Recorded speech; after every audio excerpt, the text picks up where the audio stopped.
আপনার কি বিশ্বাস হয় না? এশিয়া মহাদেশ সারা দুনিয়ার উপরে গৌরব করে। প্রথম তো গৌরব করে এশিয়া যে আমার কোলের ভিতরে হইল মক্কাতুল মুকাররমা। সৌদি আরব এশিয়ায় না, না ইউরোপে, না রাশিয়ায়, কোথায়?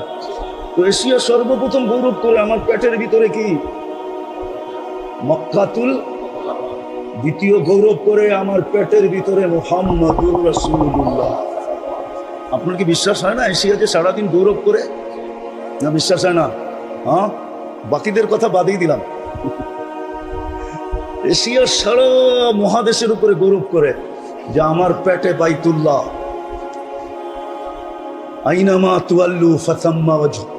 আমার পেটের ভিতরে বাইতুল্লাহ, যেখানেই হও ওইদিকে মুখ করো, যেখানেই হও ওইদিকে মুখ করো। আর এর চেয়ে বড় হলো আমার পেটের ভিতরে মুহাম্মাদুর রাসূলুল্লাহ। এরকম মহাদেশও গৌরব করে, মহাদেশও গৌরব করে। তারপরে সবচেয়ে বেশি মহাদেশ গৌরব করে রাশিয়া, কেননা সিয়াসত তার মোসান্নেফ 6 জনই রাশিয়া। বুখারা রাশিয়ায়, মুসলিম রাশিয়ায়। ওই জমিনও গৌরব করে যে আমার ভিতরে, আমার পেটে ইমাম বুখারী রহমতুল্লাহ আলাইহি। সত্য এটি। আজকে আমাদের রং বাহিরে, ভিতরে নাই, কিন্তু উচিত ছিল ভিতরটাকে রঙিন করা। ভিতরটাকে, যার ভিতরে যত রঙিন, যত রং বাহিরে প্রকাশ পাবে এটা তত বেশি। হ্যাঁ, হতে পারে মানুষের চোখে নাও পড়তে পারে, কেননা মানুষ একমাত্র প্রাণী যে চশমা পড়ে, মানুষ একমাত্র প্রাণী যে লেন্স লাগায়।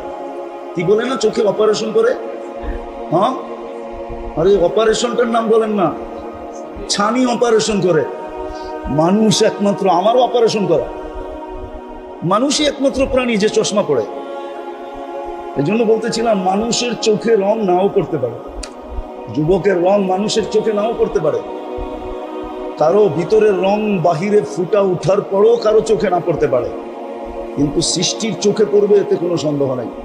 কেননা সৃষ্টি চশমাও পড়ে না, আবার সৃষ্টির চোখে ছানিও পড়ে না। একমাত্র মানুষের চোখে ছানি পড়ে, একমাত্র মানুষই চশমা পড়ে, আর কোনো সৃষ্টি চশমা পড়ে না। কেউ প্রমাণ দিতে পারবে না। চোখের ডাক্তার একমাত্র মানুষের জন্য, পশুর ডাক্তার চোখ, পশুর চোখের কোনো ডাক্তার নাই। মনে হয় বুঝাইতে পারতেছি না। বিদায় সৃষ্টির চোখে পড়বেই পড়বে যখন ভিতরটা রঙিন হবে।